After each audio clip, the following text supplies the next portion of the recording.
0 sampai 100 itu butuh 4,5 detik. Beda 90 juta doang antara yang performance sama yang premium. Di MS 2025 ini BYD meluncurkan Sea Lion ya kan. Sea Lion 7 ini di sebelah gua mobilnya, dan dia adalah versi SUV ya dari BYD Seal. Jadi apa aja sih yang ditawarin sama Sea Lion 7 ini? Yuk kita bahas satu-satu.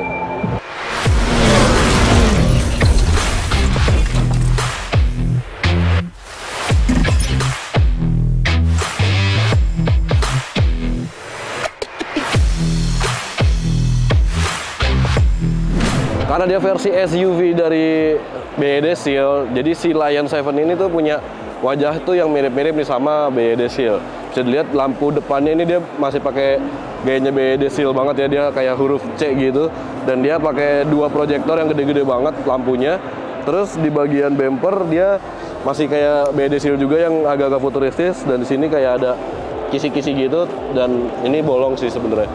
Bumpernya juga lebih tajam-tajam, ngasih kesan yang sporty banget, karena emang mobil ini tuh punya performa yang cukup oke lah ya buat sebuah mobil listrik.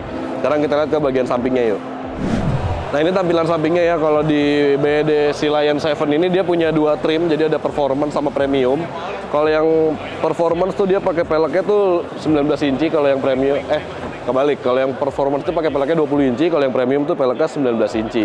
Tapi semuanya tuh sebenarnya agak-agak mirip ya, desain-desain dari Sea Lion ini mirip-mirip kayak Seal juga, kayak handle-nya tuh dia tertanam tapi bisa kebuka, dia keluar sendiri ketika pintunya kita buka kunci. Terus di sini dia kayak ada over fender yang bikin beda. Jadi over fendernya ini khas SUV banget, warna hitam kayak biasanya. Jadi tongkrongannya juga lebih tinggi daripada si BYD Seal. Kita lihat ke bagian belakangnya yuk. Nah ini tampilan belakang dari Sea Lion 7. Bener-bener SUV yang sporty banget, bisa dilihat dari mulai spoiler roofnya, dia ada roof spoiler, dan di sini udah ada kayak lampunya gitu, jadi kalau ngerem lampunya bakal nyala. Dan buat lampu rem utamanya sendiri, di sini dia dilihatin nyambung dari kiri sampai kanan, dan dia modelnya tuh kayak titik-titik gitu ya, hampir kotak tapi nggak kotak banget. Di tengahnya ada logo BYD, di kanan sini ada BYD Sea Lion 7 4.5S gitu. Nah di bawah ini kayaknya dia ada stiker gitu, nggak tahu ini stikernya apaan. Oh, untuk buka bagasi, jadi kayak buka bagasinya di bagian bawah sini, jadi bukan di bagian pintunya tapi di bagian bawah sini. Nah kayak gini buka bagasinya, dan dia udah power back door ya, tutupnya juga tinggal pencet aja. Dan bumpernya kelihatan gede banget dia, ada diffusernya juga, jadi ada sedikit lekuk-lekukan yang bikin dia tampil lebih sporty lagi di bagian bumper belakang ini. Itu yang udah kita bahas di eksterior, sekarang kita bahas interiornya. Ini di bagian interior di BYD Sea Lion 7 ya. Dia sekilas sih mirip-mirip sama Seal. Kayak yang mirip tuh bisa lihat dari door trimnya, apalagi tuas buat buka pintunya tuh dia kayak gini, sama kayak di Seal. Terus dia setirnya flat bottom, jadi bawahnya tuh udah rata. Ada tombol-tombol banyak banget di sini buat ngatur-ngatur fitur-fiturnya. Terus dia buat panel meternya tuh udah layar, udah LCD gitu, digital, dan tampilannya masih mirip juga kayak di Seal.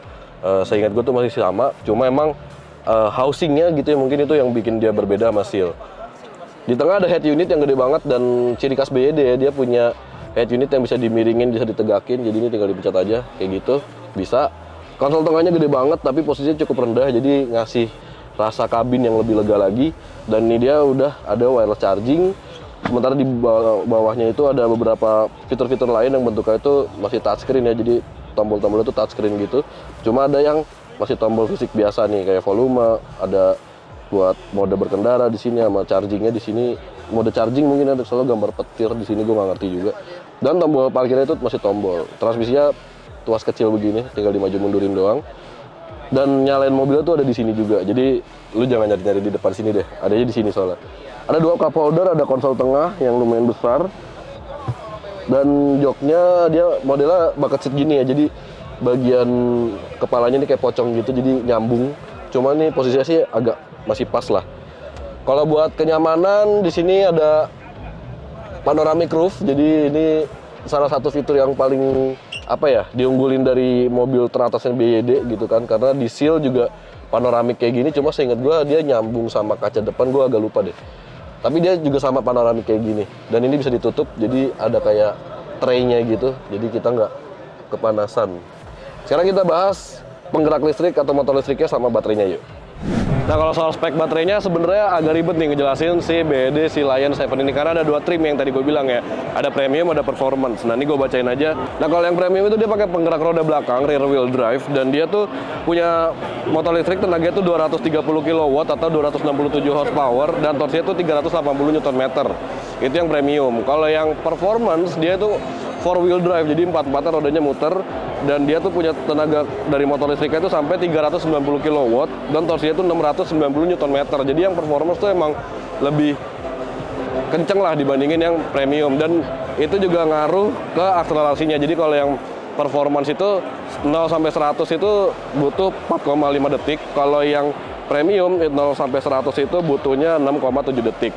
Nah, baterainya ini juga ngaruh nih, karena kalau yang performance itu karena dia lebih kencang, jadi pasti jarak tempuhnya lebih pendek. Jadi dia jarak tempuhnya cuma sampai 542 km. Oke lah, lebih pendek, tapi di atas 500 sih masih aman lah. Tapi kalau buat yang premium, dia tuh lebih jauh sampai 567 km jarak tempuhnya. Itu klaim berdasarkan NEDC. Jadi emang dua-duanya beda, secara performa jarak tempuh juga beda.